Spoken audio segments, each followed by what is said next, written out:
temas políticos. Luego de que la Junta de Coordinación Política de la Cámara de Diputados presentó una lista de 64 candidatos al Consejo General del IFE, ayer uno de ellos se hizo a un lado. Es el regiomontano Agustín Basabe, politólogo, maestro de la Universidad Iberoamericana. Él anunció, como se lo informamos aquí en su cuenta de Twitter, que se retiraba de la contienda. Aquí estamos viendo los mensajes que puso en Twitter, debido a que dijo hay un veto del PRI.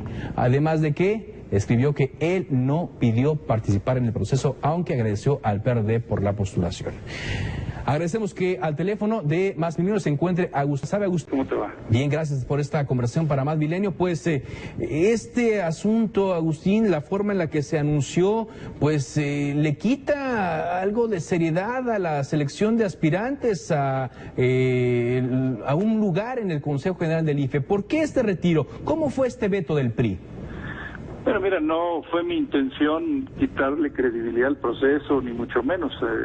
Simplemente me parece que es un error vetar candidatos y más hacerlo por fobias personales, como fue este caso, porque yo no encuentro otra razón, aunque nadie me ha dicho eso, yo no encuentro otra razón más que lo que ocurrió en la Ibero el 11 de mayo de 2012, cuando el entonces candidato Peña Nieto visitó la universidad y ocurrió lo que ocurrió. A mí, en aquel entonces, yo era director de posgrado de la Ibero y me acusaron por Twitter también, un colaborador directo de Luis Videgaray, de haber sido, y así lo dijo textualmente, el orquestador de los porros de la Ibero contra Peña Nieto.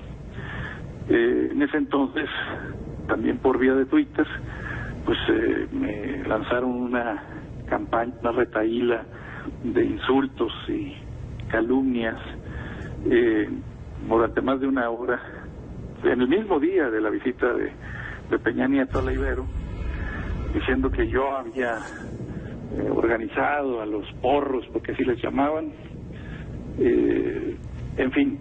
Agustín, entonces, ¿es una suposición de usted o alguien le dijo que el PRI le estaría pasando la factura por esto que pasó durante la campaña? Es una suposición mía, yo lo digo con toda claridad. Es una conjetura que yo hago, porque no encuentro otra razón más que esa. Y porque desde entonces, en aquella ocasión, fue tan virulento el ataque contra mí. Primero, la acusación absolutamente falsa, porque eso de que yo tuve que ver con la protesta de los estudiantes es una patraña del tamaño del mundo, es una mentira. Ahora Agustín, pero me atacaron y me acusaron en aquel entonces. ¿Cómo se da un veto? ¿Cómo se entera usted que el PRI lo veta? ¿Que lo iban a bloquear a la hora de votar en la Cámara de Diputados? ¿Le informaron a usted que lo iban a hacer a un lado? Mira, no quiero decir y no voy a decir los nombres de las personas porque son amigos míos y no quiero perjudicarlos. Ellos lo hicieron de buena fe y por ayudarme y por evitar que yo fuera al matadero, y no voy por lo tanto a perjudicarlos. Yo tengo muchos amigos en el PRD y en el PRI,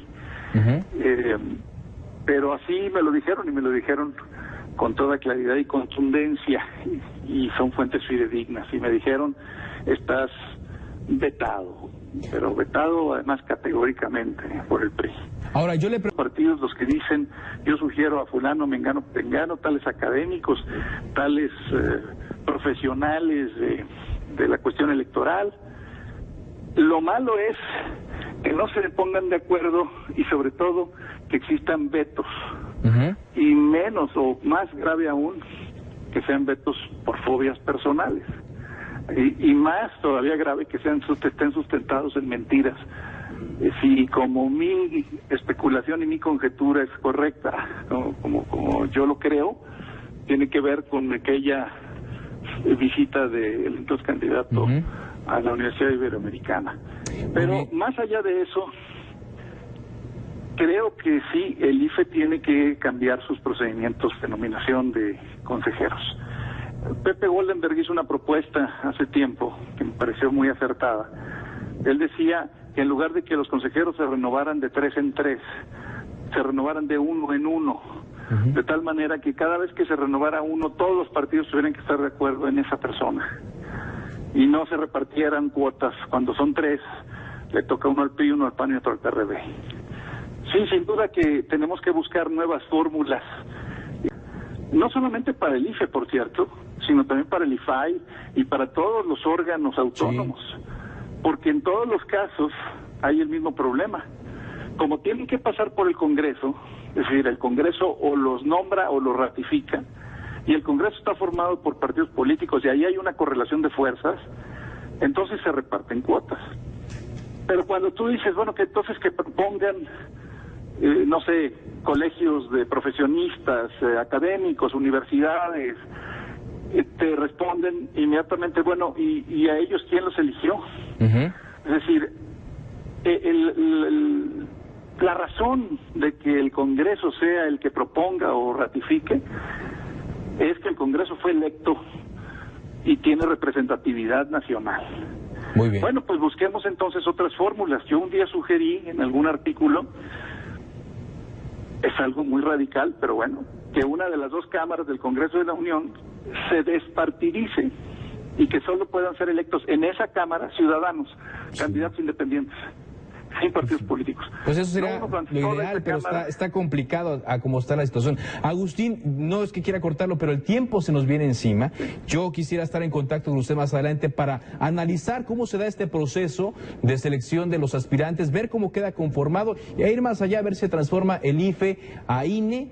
¿Cómo es que queda conformar la máxima autoridad electoral aquí en México? Le agradezco mucho, Agustín, que nos haya tomado esta llamada de Más Milenio. Muy amable. Agustín Basabe explicando por qué se retira